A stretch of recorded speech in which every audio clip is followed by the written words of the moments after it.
Yeah, what's up, kings and queens? We're back again, and as usual, we're going to the Maywa case to see if we can make some sense out of it. Now, before we do that, please like and subscribe, hit that notification bell so that when we drop more content like this, you are in the loop. What we're going to look at today is Judge Ratha's behavior. I got a few clips that I compiled just of despicable behavior during the court. As soon as Mr. Mnisi uh, attends his client, there's some noises. Even when he's still on the stand, he's making funny noises. He's tapping the pen. You know, I don't know why we ever got this judge to be the one to judge this case. I really don't understand that. Probably there was a plan. Probably there was a plan. Maybe there was a plan for the from the powers that be, the people who know what they want from this case. Maybe there was a plan. Now, it is amazing that Gininda wants to deny everything, and I think the strategy here between Gininda, the judge, and Baloyi. The strategy is to just confuse Mnisi. Every time he puts a question to Gininda, Gininda tries to make it as expecting the version that was put during the time of Mr. Mgomezu. He's done that a couple of times today, and all of the times you find out that he's wrong. He's just making up stuff to confuse me. I think that's the plan. I think this is the plan because this has been consistent. Even the judge will come in through talk about, yeah, I know the place. I mean the place. The Linda is saying that there were taxis and what when they were talking about that place that Mnisi requested inspection in local for. The judge is jumping in, not considering the fact that during that time it was COVID, so there was minimal people in the street. In fact, there was no people at all because if they saw you in the street, you remember there were soldiers running around and cops running around catching everybody who was violating the COVID laws that were set up there. So how could there be anybody roaming the streets? How could there be taxis that Ratha is talking about? See, like now this shows us that Ratha is just here to back up the state's case because he doesn't have the evidence of that area and then what was happening during that time. He doesn't consider all the factors. Yet he says, no, Gininda is saying this, and he supports that, and he's even saying the inspection in local might be possible, might not be possible if the court doesn't understand. Then, yeah, he might allow it. But if the court understand, so and then at the same time, he's saying Gininda can describe who is the accused here, who's the person who's trying to free themselves. If they're going to rely on the person who's accusing them to explain the place for them. Like it doesn't make sense. This just doesn't really make sense. And then the noises that he be making. Wow, wow. Now it's a shame. This case is a shame. Shambolic. Everything is a shame here. Even Baloyi, like Baloyi, we just standing up just to confuse Mnisi. He's talking about whatever he wants to talk about, then confusing Mnisi. Even the judge will come through confusing Mnisi. Talk about I heard Gininda. Somebody was asked whether they were served food at Villeri, at Modern, what's that area in Pretoria, More police station, wherever. Somebody was served food. That's what Judge Ratha is saying. He remembers that question. It like how does it relate with what Mnisi is saying? What Mnisi is trying to put to Gininda? How does it relate? Because if you say you are hearing that version, it's fine. You know that version. But now, why would you introduce that version here in this context? Where is it needed? You know what? I'm not gonna just go on babbling. I want you to just watch that clip of Ratha and then make up your mind. But it's there. Everybody's talking about it. The comments section, on the live and even after the video has been uploaded, SABC, everybody's talking about it.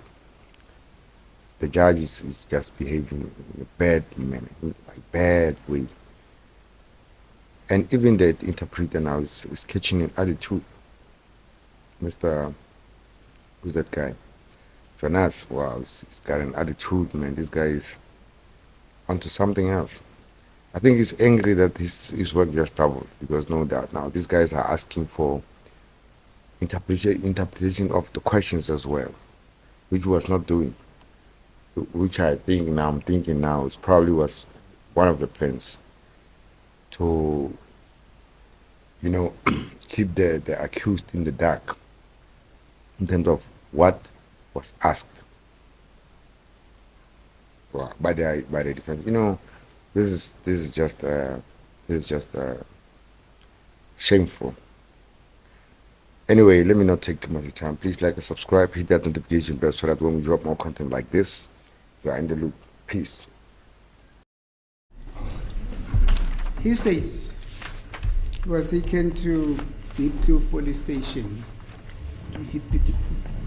He denies that he ever went to Ireton. Umsolo qala uthi ke uma esuka ke eForce police station wahanjiswa ke wasiwa Deep Kloof yaphika ke ukuthi waya eRatha. But that's not true, my lord. I saw him in Ireton. From Fosorus, I drove to Ireton. He arrived in Ireton. I'm the one who handed him over to Constable Monareng at Ireton, my lord. Akulona iqiniso lelo ngambona eRatha. Sasuka eForce ngahamba ngaya eRatha wafika ke khona lapho yimina engamdlulisela ku Constable Monareng. And he says, upon his arrival at Deep Kloof, they also found you there. Uthi ke masibefika ke eDeep Kloof nalapho ke bakuthola ulapho. No, that's not true, my lord. Sorry, and Akulona iqiniso lelo. sorry, and I'm not interfering, Mr. Mnisi. I may be wrong. I remember some question being asked whether somebody was given supper. You don't remember that question? I do recall during the Yeah, fine. cross-examination, my lord. Somebody was given supper. It was asked if somebody was given supper at Ireton. I leave it there. Ngiyakhumbula ke ngenzeka ukuthi mhlambe ngenza If I'm wrong, fine. You can umuntu argue that. ebuzwa ukuthi ke wanikezwa yini ukudla ke make ukubizwa ukuthi ke isapha ukudla kwasebusuku eRatha. Uthi ujaji uyakhumbula ke lo mbuzo loyo ubuzwa.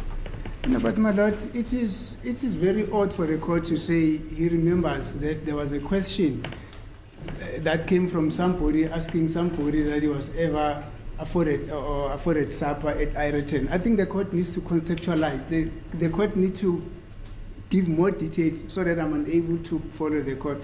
Now, if the court says no, I'm leaving it there, how should I understand what the court is getting? Well, to? if you never heard it, you are okay. No, there's no problem. Oh, okay, no, thanks, my lord. Now, he says, on his arrival at Deep Kloof,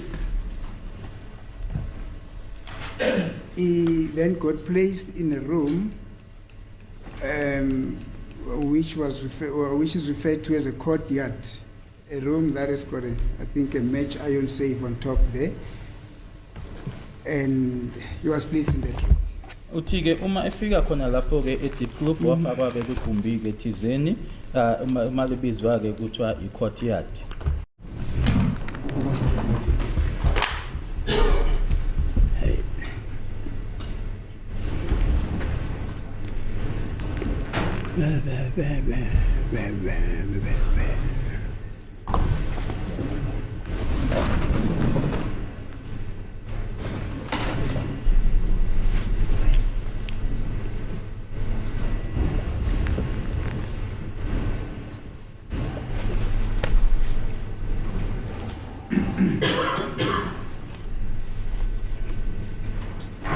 Thank you, Brigadier.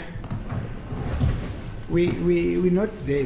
kusasa ke kade khona ke langa bekhanya ke vele ngelanga lelo ke bese bamnikeza lapho lokuzana esikhumeni samaphoyisa bese usho ukuthi washaya ngaphambi kwesisikwele lapho kade phaka khona ke noma kade khona kumisa khona ke imoto ke usho ngaphandle komasango esakhiwo sesiphoyisa la athi khona ke washaya usho ke umuhane ncamani futhi nobongana noma Let me take instruction in that regard.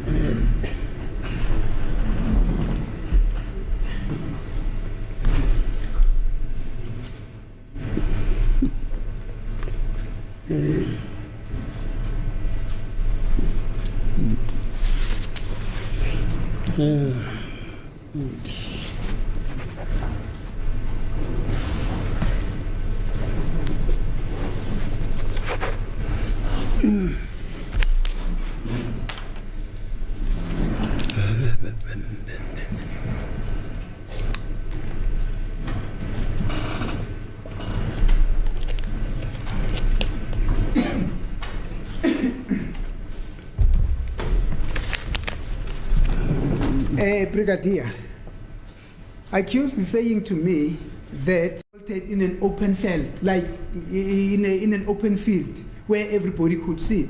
He says it is an obscured place. It is on those bases, my lord, that because I find it very hard to imagine how that place is. I'm going to request that this court should go and hold an inspection in loco of that place.